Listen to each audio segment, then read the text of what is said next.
Seri 9 Pedang Kayu Harum, Pendekar Mata Keranjang, Cerita, Ho Ping Hu, Audiobook, Novel Silat, Bab 68. Setelah mereka tiba di kaki bukit, tiba-tiba Kui Hong menghentikan langkahnya kemudian menjatuhkan diri di atas rumput dan menangis. Tentu saja Hai Hai terkejut bukan main.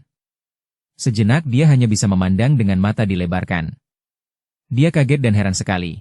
Semenjak bertemu dengan Kui Hong, saling berebut bangkai kijang, sampai sama-sama menghadapi bahaya maut, dia mengenal Kui Hong sebagai seorang gadis yang berilmu tinggi, gagah berani, tabah, dan galak di samping riang jenaka dan terbuka. Maka, melihat betapa gadis itu sekarang tiba-tiba saja menangis sambil menutupi mukanya, tentu saja dia merasa heran sekali. Kui Hong, mengapa engkau menangis? Akhirnya Hai Hai bertanya lembut sesudah dia ikut duduk di depan gadis itu. Tempat itu sunyi dan angin senja semilir dari arah barat. Dia baru berani bertanya setelah tangis Kui Hong mereda. Dia tidak tahu bahwa tangis gadis itu merupakan pelampiasan dari semua ketegangan yang menumpuk di dalam batin Kui Hong semenjak mereka jatuh ke dalam jurang. Memang gadis ini seorang pendekar wanita yang tabah, namun selama hidupnya belum pernah mengalami hal-hal hebat secara beruntun seperti yang sudah dialaminya bersama Hai Hai itu. Kengerian, ketakutan yang ditekan, kemarahan dan kebencian yang ditahan ketika dia merasa amat terhina oleh nenek iblis serta ketidakberdayaan ketika disandera. Semua itu kini terurai dan mengalir melalui air matanya. Mendengar pertanyaan Hai Hai, Kui Hong cepat mengusap sisa air matanya. Kemudian dia menurunkan kedua tangannya, mengangkat muka memandang kepada Hai Hai dan pemuda itu hampir terlonjak kaget. Sepasang mata itu, walau masih kemerahan dan agak membengkak oleh tangis, sekarang memandang dengan sinar yang bening mengandung kegembiraan, bibirnya tersenyum dan wajah itu berseri-seri. Saking herannya, pemuda ini hanya memandang dengan mulut ternganga dan mata terbelalak, tanpa pernah berkedip menatap wajah gadis yang tersenyum manis itu. Ih, Hai Hai, mengapa engkau menjadi bengong seperti arca seorang yang tolol? Dan Kui Hong tertawa, ketawanya lepas bebas dan tidak malu-malu seperti kaum gadis pada umumnya. Loh, bagaimana pula ini? Kata Hai Hai yang tadi dicekam keheranan namun kini sudah bisa menguasai diri. Tadi engkau menangis tanpa sebab, lantas sekarang engkau tertawa gembira dengan mata yang masih merah oleh bekas tangisan. Siapa orangnya yang tidak menjadi bengong keheranan melihat ulahmu, Kui Hong? Gadis itu tersenyum geli, lalu menggeleng kepala. Entah, Hai Hai, aku sendiri pun tidak mengerti. Ketika tadi aku teringat akan semua peristiwa yang terjadi semenjak kita jatuh ke dalam jurang itu, mendadak saja aku ingin menangis sepuas hatiku. Kemudian setelah tangisku berhenti aku merasa hatiku ringan dan demikian lega sehingga aku ingin tertawa, bernyanyi dan bersorak. Kini mengertilah Hai Hai dan dia pun mengangguk-angguk. Ah, engkau seorang yang beruntung, Kui Hong. Beruntung? Apa maksudmu? Orang yang dapat melepaskan semua perasaan dalam batinnya melalui tawa dan tangis secara langsung seperti engkau adalah orang yang beruntung. Tidak seperti mereka yang menyimpan semua perasaan dalam batin, tak mampu melampiaskannya keluar sehingga tumpukan perasaan itu akan mendatangkan bermacam penyakit dan melemahkan badan. Semua pengalaman yang bertumpuk di dalam hatimu sejak kita terjatuh ke dalam jurang, tadi dapat mengalir keluar melalui tangismu karena engkau telah terbebas dari semua itu. Kemudian, sesudah semua himpitan perasaan itu mengalir keluar, tentu saja perasaanmu menjadi sangat lega dan gembira sehingga engkau mendapatkan kembali watakmu yang asli, yaitu gembira dan lincah jenaka, juga galak. Sepasang mata itu melotot lebar dan sepasang alis yang kecil hitam dengan bentuk indah melengkung itu berkerut. Aku? Kau berani mengatakan aku galak?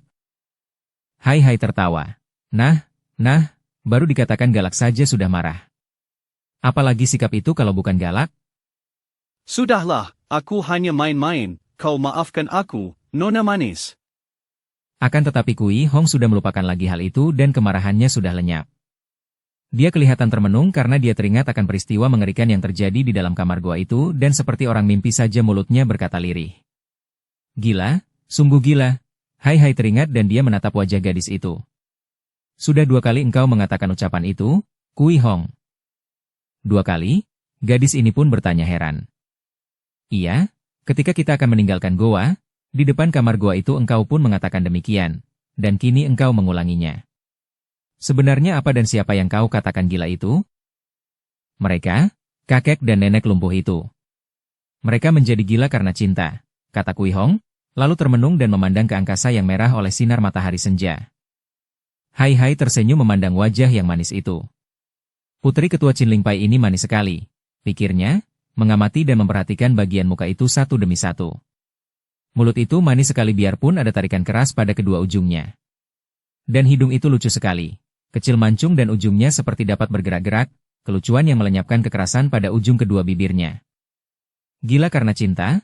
Wah, agaknya engkau ahli dalam urusan cinta sehingga tahu bahwa mereka menjadi gila karena cinta. Pancing hai, biar agak kemerahan oleh bekas tangis dan agak membengkak, harus diakui bahwa mata itu sangat indah.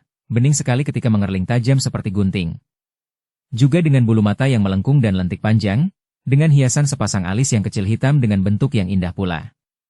Seraut wajah yang amat manis, dengan dagu meruncing dan muka yang bulat telur.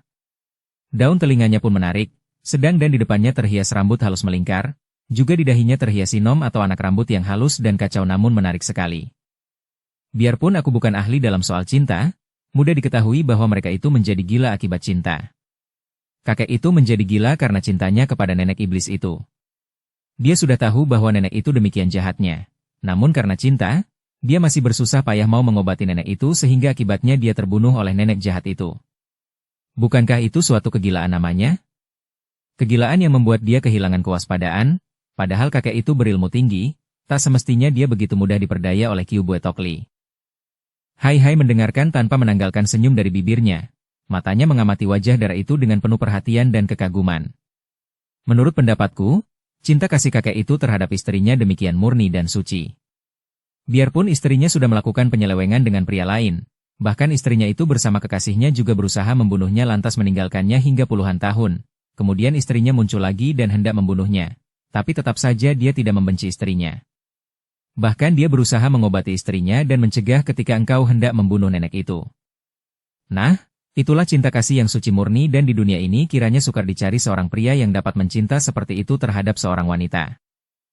Itulah sebabnya kukatakan gila. Dia menjadi gila oleh cintanya.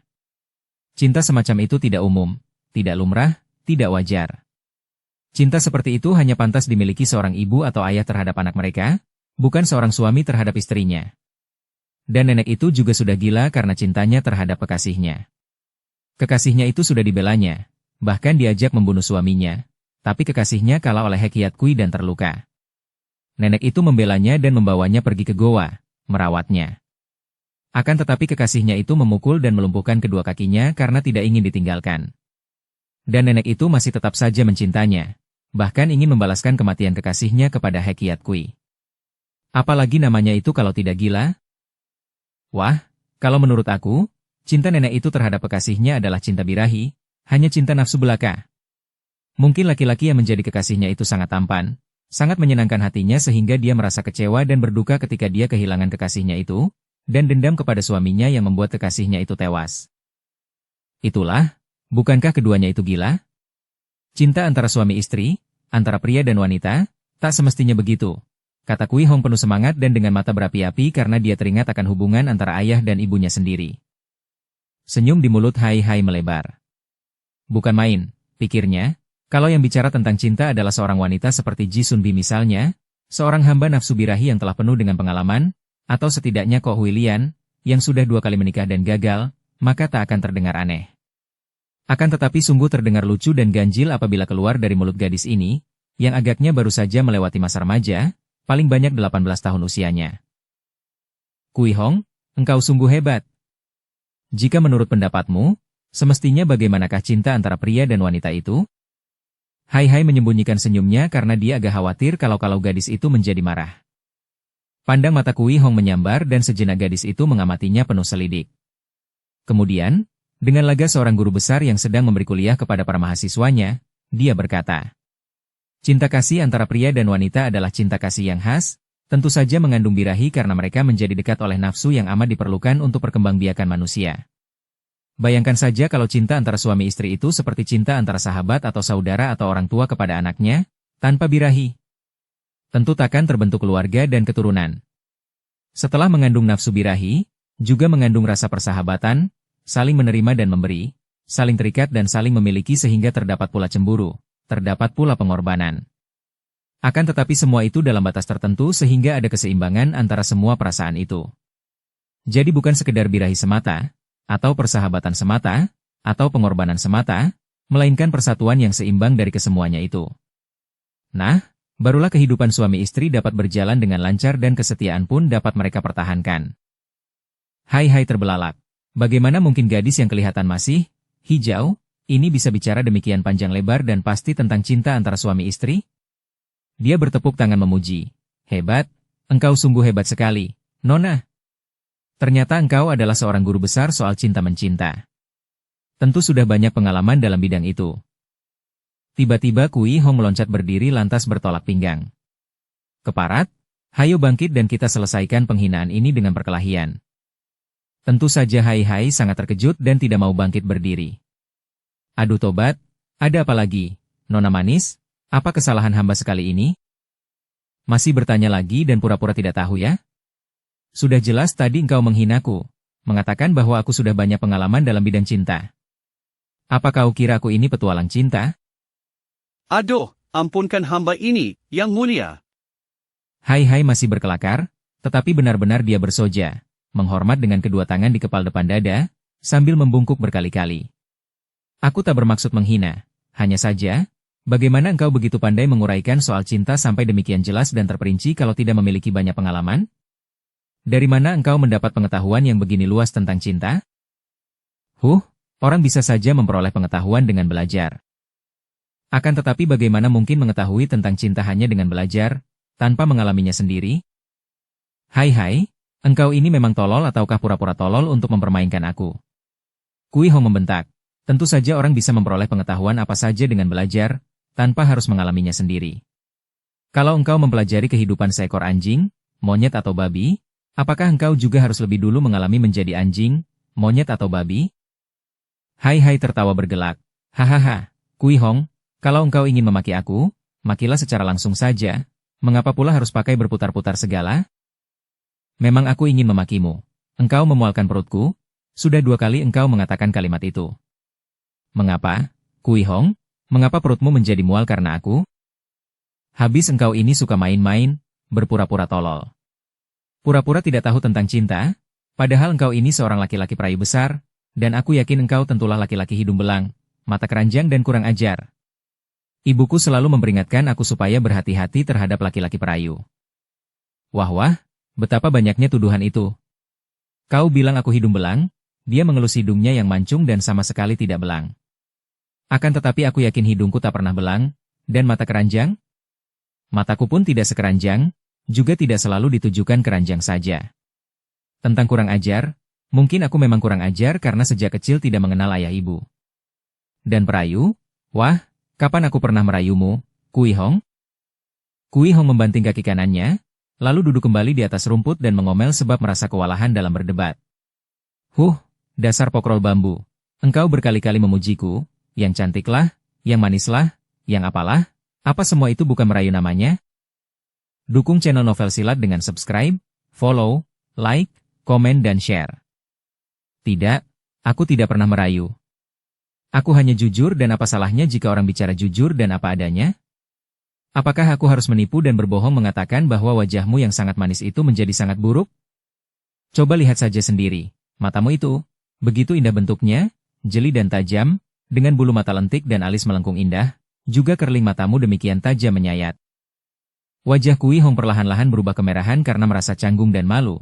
Akan tetapi dia diam saja, hanya menundukkan mukanya, tak berani menentang pandang mata pemuda itu. Dan hidungmu itu, sungguh mati, selama hidupku belum pernah aku melihat hidung yang seindah itu. Kecil mancung dan ujungnya dapat bergerak-gerak lucu dan menarik sekali. Daun telingamu seperti gading terukir ahli yang sangat pandai, kulit mukamu begitu halus sampai ke leher, putih mulus tanpa cacat. Kui Hong memejamkan matanya dan merasa betapa hatinya seperti dielus-elus, terasa nikmat dan bahagia sekali. Orang tuamu sungguh pandai memilih nama dengan memasukkan Hong karena matamu seperti mata burung Hong. Dan mulutmu, tidak mudah untuk melukiskan keindahan mulutmu, Kui Hong. Heran aku, bagaimana ada sepasang bibir seperti bibirmu, di dalam keadaan bagaimanapun tetap indah menarik. Bila diam begitu anggun dan manis, kalau tersenyum laksana bunga mawar mekar-mekar, dan jika tertawa seperti sinar matahari siang yang panas, jika sedang cemberut juga bertambah manis, seperti bulan redup. Dan rambutmu kacau tidak tersisir, akan tetapi di dalam kekacauan itu terdapat sesuatu yang amat indah dan sempurna, seolah-olah kalau dibereskan malah berkurang keindahannya. Anak rambut di dahimu itu, di pelipismu, di lehermu, aduhai. Kui Hong menggigit bibirnya. Belum pernah selama hidupnya dia merasakan kenikmatan serta kebahagiaan batin seperti itu. Pujian-pujian seperti itu berbeda sama sekali dengan pujian kurang ajar dari beberapa orang pria yang pernah dihajarnya hanya karena mereka memujinya dengan maksud kurang ajar. Akan tetapi pujian hai-hai demikian jujur, demikian indah didengar, demikian mengelus hatinya, membuat dia seperti merasa mengantuk dan nyaman sekali. Dia menggigit bibir dan dengan mengeraskan hati dia berseru. Cukup. Bentakannya itu membuyarkan ayunan yang nikmat tadi dan dia menatap wajah hai-hai dengan sepasang mata bersinar dan penuh selidik. Tetapi dia tidak menemukan kekurang ajaran di dalam pandang mata pemuda itu. Nah, Kui Hong, demikianlah kira-kira keadaan wajahmu, yang tadi kugambarkan secara canggung sekali karena bagaimana mungkin bisa menggambarkan keindahan seperti itu. Aku bukanlah seorang seniman yang pandai. Kalau saja aku pandai melukis. Apakah itu namanya rayuan? Aku hanya menggambarkan dengan jujur, bukan sembarang memuji, juga bukan merayu dengan pamrih. Kalau engkau cantik, mana mungkin aku mengatakan buruk? Lelaki yang menyembunyikan kecantikan wanita, tidak jujur dan menyimpan saja di dalam hati agar dianggap sopan, maka dia adalah seorang munafik. Sejenak keduanya diam dan Kui Hong merasa senang sekali walaupun dia merasa malu dan canggung. Akhirnya dia mengangkat muka sehingga kedua orang itu beradu pandang. Hai, benar-benarkah engkau menganggap aku cantik? Tentu saja. Kalau engkau buruk lalu kukatakan cantik, itu baru merayu namanya. Engkau seorang dara yang gagah perkasa, lihai, cantik dan lincah gembira, Kui Hong. Kali ini Kui Hong tidak cemberut, bahkan tersenyum manis, yakin akan kejujuran pemuda yang dianggapnya istimewa ini. Dia sudah banyak bertemu pria, akan tetapi belum pernah ada yang seperti hai-hai, begitu pintar memuji dan menyenangkan hati dengan kata-kata yang indah seperti merayu, akan tetapi tidak memiliki pandang mata kurang ajar atau tak sopan seperti pandang mata pria lain. Hatinya senang sekali, dan engkau pun seorang pemuda yang tampan, sederhana namun memiliki kepandaian yang amat tinggi. Hai-hai. Hai-hai tertawa girang. Dia pun bangkit berdiri dan menjura dengan tubuh membungkuk sampai dalam. Terima kasih, Nona Manis, terima kasih atas pujianmu. Ternyata engkau mudah sekali belajar menjadi manusia yang jujur. Dia lalu memandang ke sekelilingnya. Akan tetapi senja sudah larut dan malam hampir tiba. Apakah tidak sebaiknya kalau kita melanjutkan perjalanan mencari dusun supaya kita memperoleh rumah untuk melewatkan malam? Kui Hong menggelengkan kepalanya. Tidak, malam ini bulan muncul dan tempat ini pun cukup menyenangkan. Aku masih lelah dan biar kita melewatkan malam di sini saja. Akan tetapi, kalau engkau ingin mencari rumah penginapan di dusun, silakan pergi dan biarlah aku tinggal sendiri di sini. Kalimat terakhir mengandung kekerasan. Hahaha, engkau sungguh seperti sebutir batu mulia, Kui Hong. Apa artinya engkau menyamakan aku dengan batu? Batu tapi bukan sembarang batu, Nona, melainkan batu mulia seperti intan dan kemala, indah, bernilai tinggi, akan tetapi keras laksana baja. Baiklah, kalau engkau menghendaki bermalam di sini, aku pun suka sekali. Kita dapat bercakap-cakap agar perkenalan antara kita lebih akrab.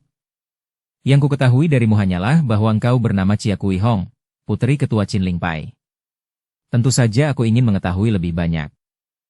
Engkau harus bercerita lebih dulu, kata Kui Hong sambil menjulurkan kedua kakinya dan duduk bersandar di batang pohon yang tumbuh di situ. Tempat itu memang enak sekali, rumputnya tebal dan bersih, ada pohon yang melindungi mereka dan tidak jauh dari situ agaknya terdapat anak sungai karena terdengar suara gemericik air. Baiklah. Akan tetapi karena memang tidak ada apa-apanya yang menarik tentang diriku, kau boleh bertanya apa saja dan aku akan menjawab.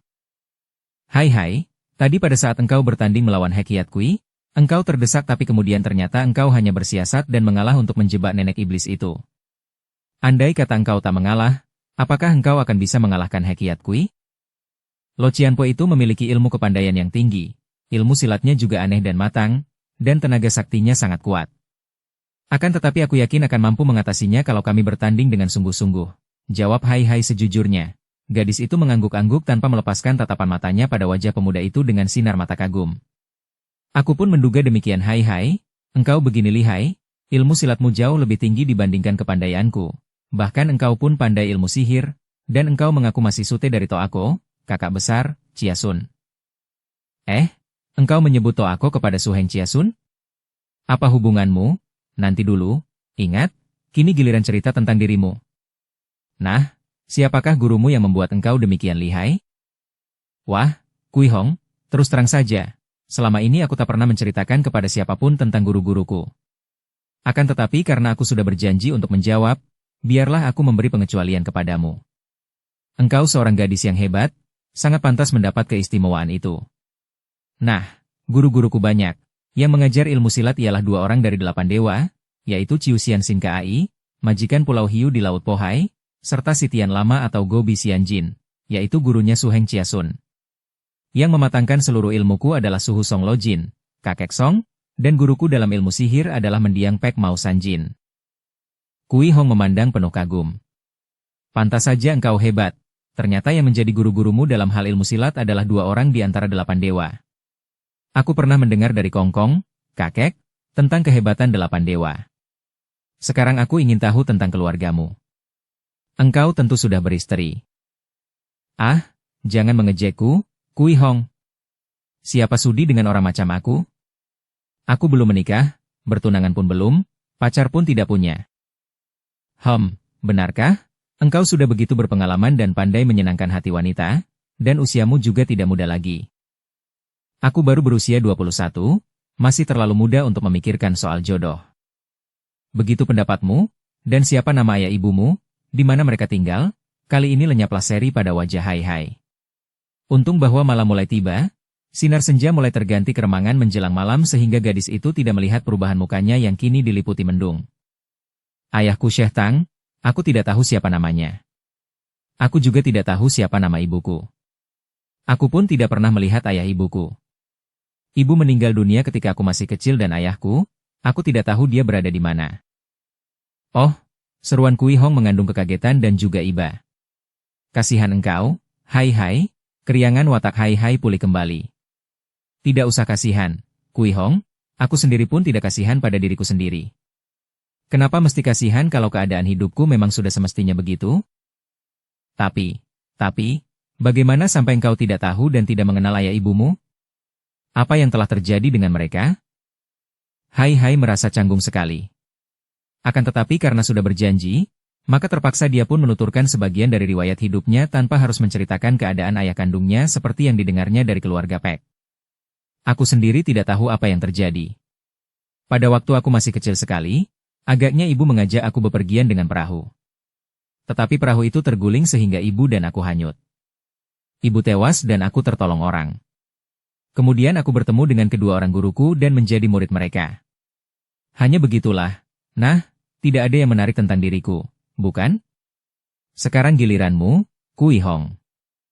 Nanti dulu, bantah Kui Hong, engkau memiliki ilmu sihir, bahkan aku sendiri pun pernah kau permainkan dengan sihirmu ketika kita memperebutkan kijang itu. Akan tetapi kenapa nenek itu tidak dapat kau pengaruhi dengan ilmu sihirmu? Ah, hal itu hanya menunjukkan bahwa nenek itu pernah mempelajari sihir atau memiliki kekuatan batin yang amat kuat untuk melindungi dirinya. Sekarang aku ingin tahu tentang dirimu, Kui Hong. Biarpun aku sudah tahu bahwa ayahmu adalah ketua Qin Ling Pai yang terkenal, akan tetapi aku belum tahu siapa nama kedua orang tuamu. Ayah bernama Chia Hui Song, keturunan dari para ketua Qin Ling Pai, sedangkan ibuku bernama Cheng Sui Chin, putri pendekar sadis. Ah, pendekar sadis yang amat terkenal itu adalah Kongkongmu, kata Hai Hai penuh kagum, dan semua ilmu silatmu tentu kau dapat dari orang tuamu. Benar, akan tetapi selama 3 tahun terakhir ini aku tinggal di Pulau Teratai Merah dan menerima petunjuk dari kakek dan nenekku. Pantas saja, ilmu silatmu lihai bukan main, Kui Hong. Apalagi dalam hal ginkang, ilmu meringankan tubuh, sungguh aku kagum dan takluk. Sudahlah, jangan terlalu banyak memuji. Buktinya aku tidaklah selihai engkau, kata Kui Hong yang tidak ingin berbicara lebih banyak tentang orang tuanya karena tidak mungkin baginya untuk menceritakan mengenai keretakan rumah tangga orang tuanya.